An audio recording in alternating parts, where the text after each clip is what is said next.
قربان كنا سوي قال مثلا دي فما جوسن سن مدرو بناس اللي تجينا فكاتا بيقول مثلا يا سانو مدرو مانو مازلي تمانو تو كبر مانو مازلي تاي بوليزو خانكنرا في هولو يل عربا جينو يغلي أكنا مانو مازلي سنتلا سبونا كيا سبونا كيا وانا كسر بدي أبغى دلوا أقولك ناقن نيجا سبونا رايح بيتا أقولك سبونا رايح بيتا وانا دبابة شو فدي توقفا مني كان مازلي لما فا غياني سقول مثلا فكاتا إيه قدروا وان كان يجي بودر سرني سمالي كلا كسمامي إندو كره يا أكتم جوجتنا شبرتي من مدرتي اوكي ام مانتن لايف سنه دين برنامج ربسي بودوغا بوديم دي فما جيبي كون دي فما رافنتو انا ما كون فاتا كمن نانجيغا كاس اما لا دبل بكنيا زيغال اما من كيدي تاسا كيرا ادي تاسا اسنا سوالي كفتني عسوا قلتني كنا ابان كده ولا كني بوا ايه دندا منرا فدتن دبوين ديفتن ايه جسرا فرنا جي بريغا akana wonni jedhu amma fakkeenya fanaaf sabboonaan wallollee haa jennu yoo wallollee jenne namni dhufeetuma kana ani sabboonaaf jedhee caalaa nuureetiif dabbaaliin keessaan dubbiin tuqe haa jedhu tana warri achi jirullee natti ka'anii hin balleessite dhiifama jedhiinaan jedhan amma jara tanattuyyuu dagaleen jara tuxxe dhageesse warra achi jiru jechoo warri achi jiru yoo naan jedha yoo waytiisanitti an dhiifama jedhe dhiifama booda rabbiillee waan rabbiin naa dhiisette dhiifama ni godhaan nu'uun ilmi binaa aadam ka udaannu ka ficcaannu ka garaan keenna udaani rabbiinuu namaa dhiisa dhiifama gurbaa kun jedhe kana caala waati kan hiddu foyu maal isinii haa godhuu feetan bayee ufaa qalumoo dhufee warii sittaa qalumoo dhufee isinitti haa uffisumoo hayye okay اوكي ناس تما كوي لا لما ابا عبد الله هاكدو بتاعي تما تكندم مان كم نتا بس مان كم نتا نمو ما يودو بتي no luche te sali an gosa jennan amma anu yuna ma rafsa gosa ke tu nabira jira ana obole sake wali mana galani rabbi no la ni luche ni ta sadis لا إله إلا الله ana gai obole sake wali mana galani sare ere bi wara bada please rabbi wara bane wallah biye si awra abdu اوكي ايه انا دغه فدو مكان اغونو لا غداني gada is king jet gada king injet absa gada king jet amma farsu ranjiru koy ha farsu tire na koy ha baka farun dai never oguta kana dage fat gadani manu masli sanit saatu masan live sanarati dogogora ume saatu masanati difa marichuni inke balam akamin nanji ege nira kosan ume bod ni unke kamne himormine sagale sunu awasa brangenje eragudda nama warabi dage ege live suchufame difa malle araballe gadaan amma waa takka siin jedha anamma akkati baalte yaadake dhaga ka nimbita koy ka imba ni wara bagi anu suman dege fere dege foto harabiji anu suman dege fere asmanu jalibsa lira ke shiri shiri da koy sabona dage hoggana saudi ti sabona da ka saudi yuru sabona da aganda kana habati te egele sabona da جالب ساعة فارسي بولا वो जालिब सा डगे जालिब सा हुद्दू दोने شري دي ابي سبونا ما دوبت كورو يوسف كمان كبادي هدو تي كمان كبادو تاي شرمتي والله الواحد تنجا والله جالب सा بقت جرتم بيغا هدو سلا چوتي خيا هورا هدو هدو كبادو تاي اورمو سعودي اسمانو جالب سا كبادي جالب سا غدان غرا غرو مان كبادي نادغا مري دغتي جارسون ما دغتي وان منامين غسان داي تي بي سبونا بيجالا فدانغي هاكول naga ka ana masu walin dubadde yarman tu teisa diso abona bana ma barsan wala ko je baro liga bi je barga nadde wala ni mal jaari ma su zawaro leba salam ji salam farje bulare rasid je bi dimbitam hattu wala utu abona daga me sarto thame daga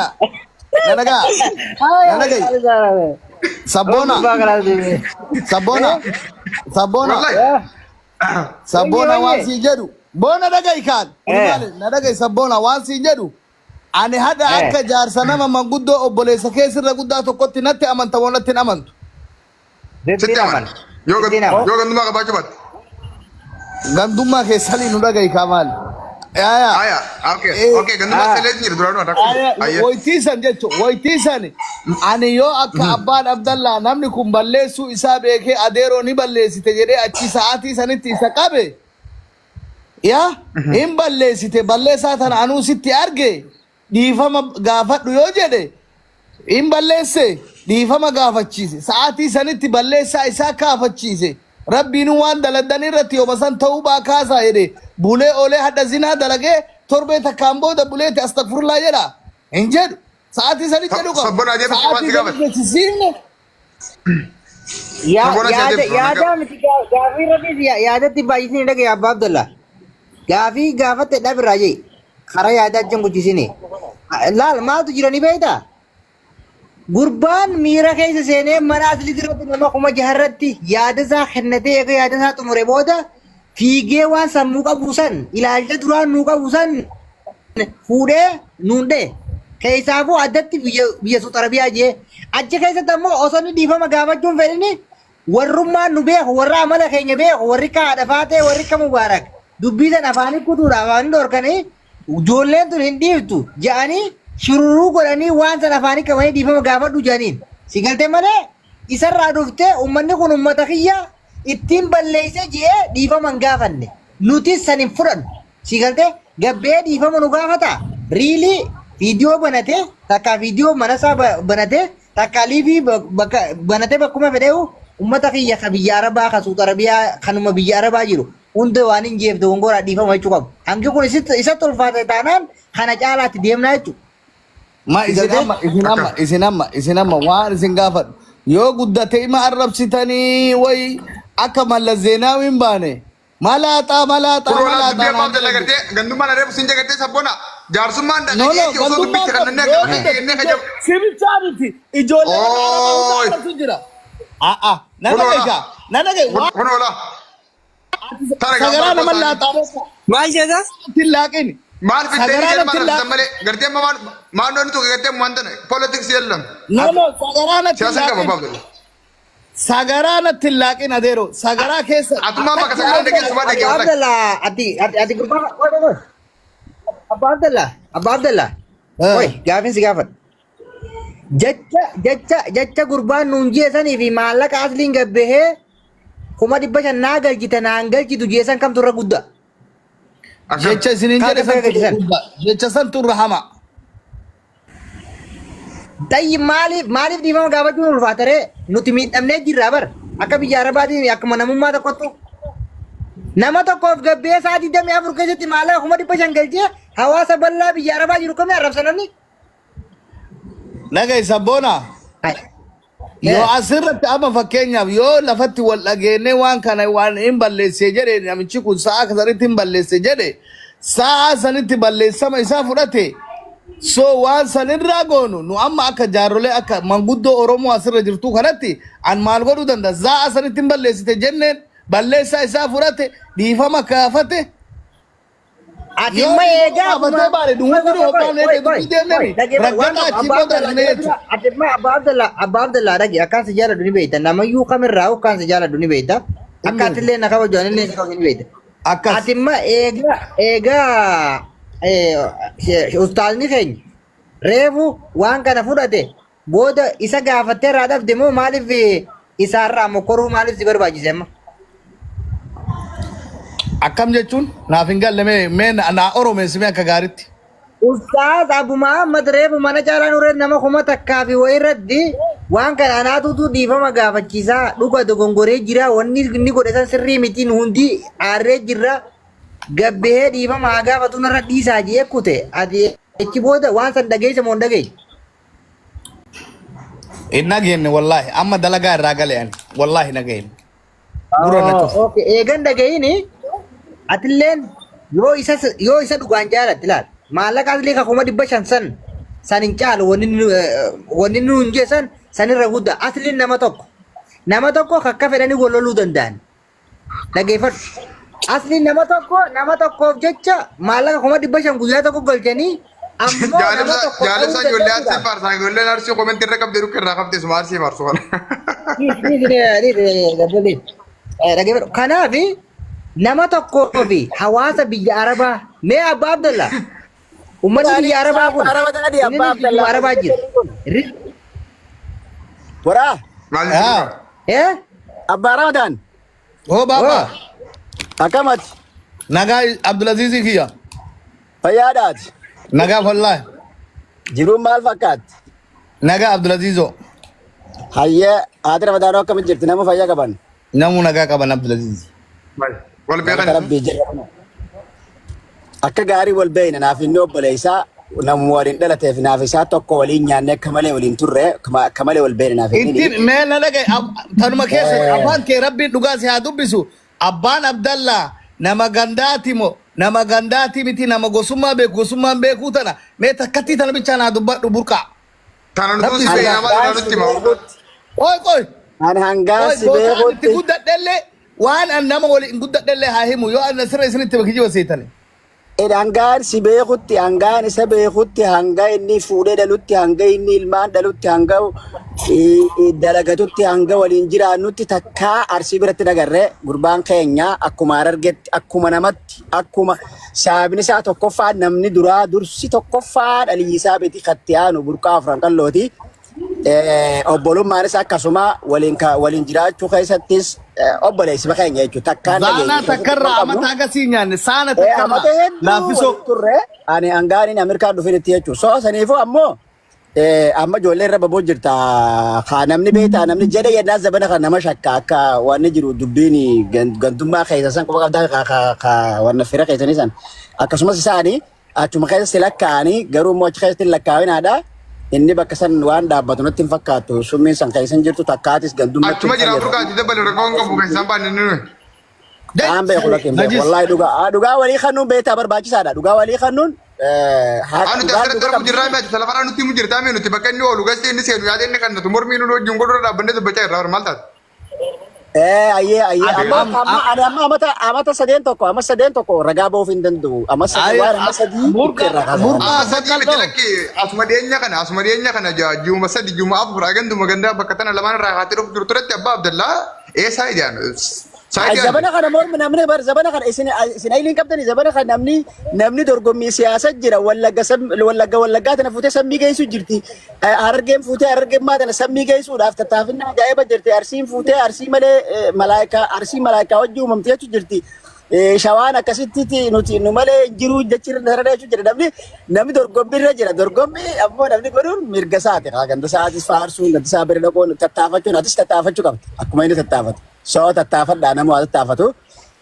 Ammoo mirga dhugaarra bitanii nan dubbachuu fedhu ati abbaa Ramadaan wanni ati godhuu qabdu ijoollee wanni gaafachuu jirtu mirga dhugaa rabbiisan because hoolata biyya Arabaa namuma babbareeda nama waliin nu qabee asii akka re'een nuti isaa oolu kana asitti guyyaa waan fedhan nu fidanii asii nuti isaa oolu kana ololaa gaafa jaan. Ijoollee asii walitti qabdee nuti isaa ooltu kana isaaniitu nuti isaa oolaa akka horitti dhugaa yoon siime fedhan dhalaa hudduu baraniitti nu agarsiisaa asitti asii waliin nu qabatanii nurra oolanii illee nurraa guurrachaa oolan maallaqa dooraala 50 sharafnee asii nurraa guurrachaa oolanii nu elmaa oolan osoo hin jaalatin funyaan uranii kadhata akkaan alatti fedhan nu arrabsanii. So ummata akka fedhan nu godhu jiru kana deebitanii hoolaa gaafa jeeni arrabsu ummatu babbareedaa ijoolluma baratte ijoolluma haalli yeroo biyya baasee bahar kana keessa Soomaaliyaa kana keessa afaan meeqaaf keessa dabartee dhufte nutummaan biyyarraa kaanee kawutaalee fa'a Ameerikumaa fi Kanaadaa fi Austraaliyaa kana keessa darban kaartoonarraa achi baqaysan kun irra nagaya taanee jechuun achitti arrabsuun san sirrii miti san gaafattee fi dhiifamaa jiruuni san gaafachuu qabdaaf jechuudha akkasii dhaga'anii isaanis ni beekatanaa. Okay, sabboona mee abbaa Abdallaa sabboona dhageeffannaa sabboona qabxii sadii hanga afurii waan harkaa qabnu waan barbaannuu fi inni taate moontaatu yoo ta'uu baatte maaltu itti aanaa yoo taate akka biyya walabamtii ibsanuu kan isi dhageeffanne sagaleen keenya waraabama.